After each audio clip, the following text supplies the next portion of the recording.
He describes himself as a warrior, as a man fighting for the rights of his people.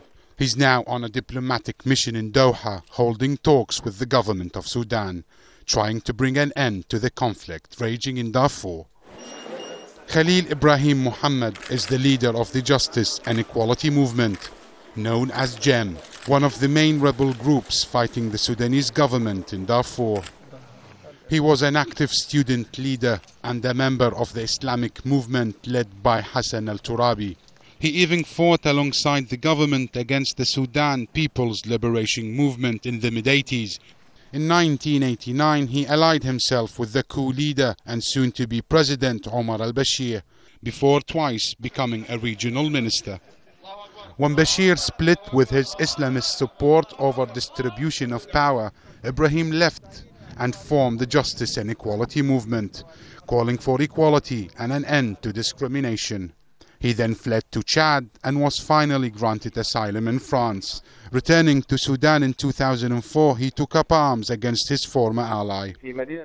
JEM captured the headlines after it launched a brazen attack on the capital's twin city of Omdurman last May. The Sudanese government repelled the attackers and claimed victory. Nevertheless, Ibrahim was now a force to be reckoned with. Now the physician-turned-rebel leader with a master's degree from the Netherlands is negotiating with the Sudanese government about the future of Darfur. And Ibrahim says he has planned for the whole of Sudan. He told me that JEM is trying to rule the whole of Sudan and that it's one of the candidates and that they trust they can win a fair and free elections. His critics, however, says he's still an Islamist with strong ties to the jailed opposition leader Hassan al-Turabi. The government says he's a puppet of Chad since he's a relative of the president and from the same Zaghawan ethnic group. Some analysts say despite his charisma and leadership qualities, he has yet to face his greatest challenge.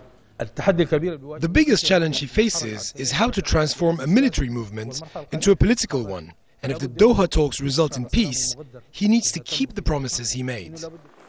And before any talk of future rule, Ibrahim has first to sign this peace deal. Omar, al-Saleh, Al Jazeera, Doha.